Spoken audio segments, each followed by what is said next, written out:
One summer, Cao Cao led the troops to attack Zhang Xiu. The weather was hot and there were no clouds in the sky.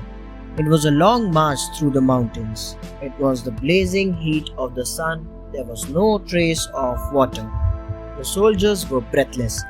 By noon, the soldiers' clothes were soaked with sweat and the speed of the soldiers slowed down. Some of the soldiers fainted and collapsed. Cao Cao saw the marching speed slower and was worried that his attack plan would be delayed. The morale of the soldiers was down. But without even a drop of water, how would thousands of soldiers and horses speed up? He immediately called the guide and quietly asked him, "Is there water in the vicinity?"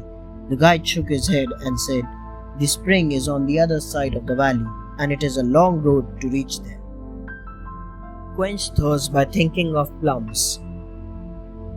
Cao Cao thought for a while and said, "No, we do not have time." He looked at the woods in front and thought for a while. He said to the guide, "Don't say anything, I will find a way." Cao Cao knew that even if he ordered his soldiers to speed up, it would not work. Cao Cao mounted on his horse and rushed to his army. He took his whip, pointed to the front and said, "Soldiers, there is a large grove of plum trees ahead. The plums are big and juicy. Let's hurry up with our journey. We just need to pass the hill and we will reach the plum trees." When the soldiers thought of the juicy plums, their mouths watered, and at that moment they did not feel so thirsty. Cao Cao at once ordered his troops to march on. They came to a big river. Everyone drank the water and continued with his journey. The moon cake. Once a little boy had a cake that a big boy envied.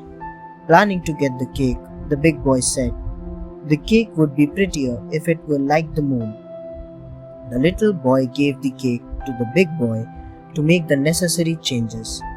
The big boy took out a mouthful of cake, leaving a crescent with uneven edge. The little boy was not happy with the change and began weeping. The big boy consoled him by saying that he would make the cake into a half moon. So he ate the sides of the crescent and nibbled the edge smooth. But when the half moon was made, the little boy noticed that there was hardly any cake left, and he again began crying. The big boy then said that just before the new moon is seen, the old moon disappears. Then he quickly gobbled up the remaining cake and left the little boy waiting for the new moon. The Fox and the Raven. Once upon a time, a fox saw a raven sitting on a tree with a piece of meat in its beak. The fox was very fond of meat, and when he saw it in the raven's beak, he was determined to have it. The fox went near the tree, sat down under it, looked up to the raven, and began to praise him. "Oh, my dear friend, how wonderful you look today. Your color is pure black. That shows that you have the wisdom of Lao Tzu, who knows how to preserve his obscurity. The way you feed your mother equals Master Chang's solicitude for his parents. You are indeed the king of birds." The raven was deeply flattered and said, "You are too kind," and before Raven knew it, had dropped the piece of meat from its open beak. The fox ate it up, laughed and said, "Remember, my friend, whenever anyone sings your praises without cause, he is after something." Long, long ago, there was a man named Sima Guang. He was an outstanding politician and a renowned historian. When he was 7 years old, he liked to play in his backyard with his friends Wang Wei, Lina, and Zhang Yong. One day, when they were playing in the yard, Wang Wei said, "I bet I can go up to the top of the vat."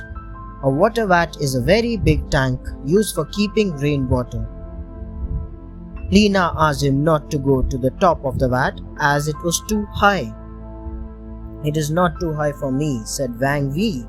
"Come down here and play," said Sima Guang. "No, I will go up," said Wang Wei. He did not listen and went on the top of the water vat.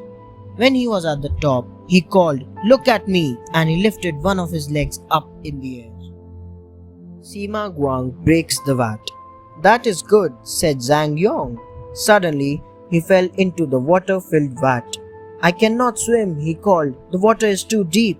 He was struggling inside the vat. Everyone was anxious. We must run for help, said Lena. No, that will take too long, said Sima Guang. Then we cannot do anything to help, yelled Lena in fear. Ah, yelled Zhang Yong in fear too. Sima Guang remained calm. He saw a big rock and picked it up. He then pounded it hard on the water vat. The vat did not crack. He picked up the rock and hit it again. There was a very small crack this time. He threw it again. Then a bigger crack cropped up. He kept throwing it again and again on the vat. All at once, a very big wave of water flew out of the broken water vat, and with the flow of water, out rolled Wang Wei. Thanks for watching. Do like, share, subscribe to Sahil Book House.